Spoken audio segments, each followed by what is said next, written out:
l'accent sur les qualités, les vertus de la démocratie que sur les péchés. Mais si on vous entend, ce serait formidable d'ailleurs si effectivement les 7 vertus que vous avez énoncées étaient réellement des vertus.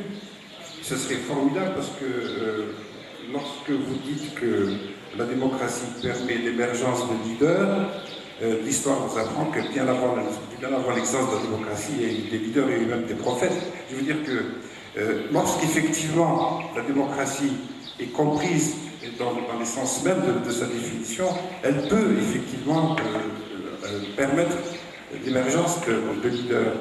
Je ne crois pas que Obama ait été élu parce qu'un beau matin, tous les Américains, tous les Blancs ont dit tiens, au fait, j'ai pas la conscience tranquille, ça fait longtemps qu'on tape sur les Noirs, et bien on va en mettre un.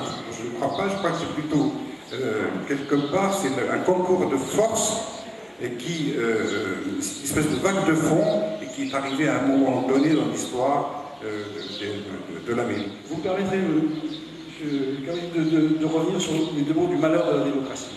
Je suis donc un enfant d'Aubervilliers et pour moi la découverte de la démocratie, ou du moins de ses malheurs, s'est faite de manière un peu brutale et traumatisante. En 1979, j'avais 30 ans et j'invitais à cette occasion l'ancien maire de la ville, Charles Tillon, un grand résistant qui avait été maire de la ville au lendemain de la Libération et qui, par ailleurs, avait été ministre de l'Air en 1945. Et j'ai découvert à cette occasion, à 30 ans, il était temps, que le 8 mai 1945, alors qu'à Paris, en France, nous fêtions la libération dans la liesse, dans le même temps, au même moment, à quelques centaines, presque un millier de kilomètres de là, à Sétif, l'armée française n'hésitait pas à massacrer 1000, 2000, 3000, 4000, et les historiens diront quelques années plus tard, 30 ou 40 000 Algériens qui manifestaient pour leur indépendance pacifiquement. Et j'ai eu à ce jour-là un choc brutal, parce qu'immédiatement après, j'ai recherché dans les livres cette histoire, j'ai essayé de rechercher, y compris dans des livres militants de gauche, quelle traduction on donnait de ces événements? Aucune, rien, le néant. Et bien sûr, aujourd'hui, les événements sont connus, sont reconnus. Le président Jacques Chirac a dit quelques mots là-dessus il y a quelques années, mais tout de même, ce choc de la démocratie. Démocratie en France, exécution sommaire de dizaines de milliers d'hommes et de femmes en Algérie dans le même temps, alors qu'ils ne revendiquaient que les mêmes droits que nous en France. Il y a eu là, pour moi, quelque chose de lourd et de grave, et une interrogation profonde sur les malheurs de la démocratie. Je rejoins ce qui a été dit, je souscris à la phrase de Churchill, la démocratie est le plus mauvais des systèmes à l'exception de tous les autres, bien entendu. Pour autant, c'est pas parce que c'est le seul qui subsiste qu'on doit l'accepter comme ça. Et de mon point de vue, il y a 2 ou 3 éléments qui sont d'une gravité majeure dans l'évolution de nos démocraties, qu'elles soient occidentales ou qu'elles s'universalisent. C'est l'impression que la morale collective se substitue à la morale individuelle. Et c'est, me semble-t-il, la gravité essentielle de l'évolution de nos démocraties.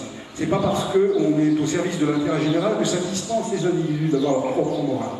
Et cette dialectique entre démocratie collective et démocratie individuelle est absolument indispensable à une gestion de la démocratie telle que nous la connaissons et à son développement. Et je pense rejoindre ici le thème central de votre colloque sur l'âme de la méthode. هناك أسواق مختصة بحيث عندما نتجول في مدينة فاس نجد هناك سوق عطارين، سوق نجارين، سوق كذا إلى آخره. هناك أسواق منظمة وكان هناك في كل سوق أمين لهذا السوق يحرص على جودة المنتوجات.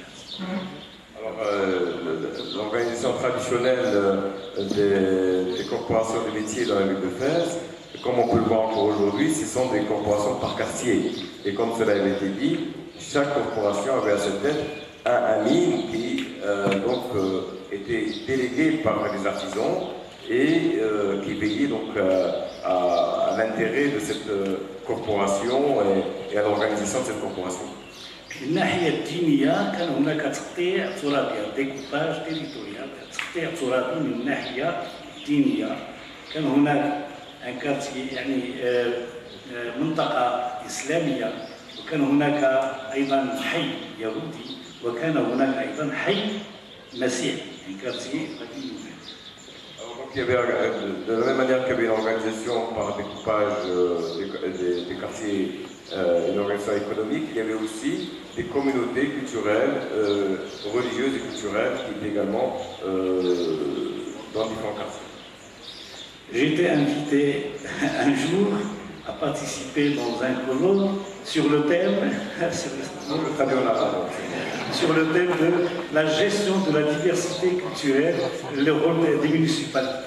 Alors j'ai donné l'exemple de la ville de Fès, comme il y a une gestion territoriale, il y a un découpage territorial, comme ça toutes les communautés religieuses peuvent vivre ensemble et pratiquer librement leur culte. Philosophe, je vais essayer de vous dire que cette question de la démocratie est au cœur, évidemment, de toutes les questions. C'est la plus redoutable. Il s'agit du vivre ensemble. Il s'agit de la cité. Il s'agit de ce qui est requis de nous, c'est-à-dire comment vivre ensemble de manière juste, comment rechercher le vrai, le beau et le juste ensemble de manière publique et commune.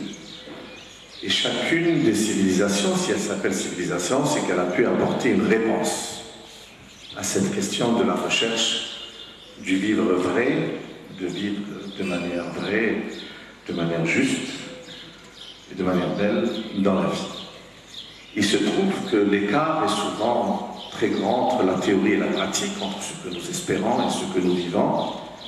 Et il se trouve que notre époque est justement celle qui est à la fois porteuse de menaces, d'inquiétudes, de fermetures, mais aussi d'opportunités et de menaces. Et ce moment que nous partageons montre bien qu'il y a quand même des opportunités et des expériences, des témoignages comme nous venons de l'entendre. Il se trouve qu'aujourd'hui, il faut le reconnaître, il y a comme s'il y avait deux versions de l'humain, ou deux versions de la société juste qui se confrontent. Celle qui se mondialise au nom de valeurs dites universelles, mais qui viennent de l'expérience européenne, occidentale. Puis celle qui résiste, parfois mal, de manière réactionnaire, obscurantiste, rétrograde, mais qui résiste. Puis il y a d'autres formes de résistance plus légitimes, plus intelligentes, à ce qui veut s'uniformiser, s'internationaliser avec ses aspects positifs et négatifs. Alors il se trouve que cette question de la démocratie, des philosophes disent que par exemple c'est un concept sans concept. Ce n'est pas simplement un lieu et un moment qu'il aurait inventé, même s'il y a le moment grec qu'il aurait élaboré de manière encore plus précise que d'autres. D'autres disent que c'est toujours quelque chose qui est à venir, sans cesse à améliorer et à corriger, et qu'il n'y a pas de démocratie moderne.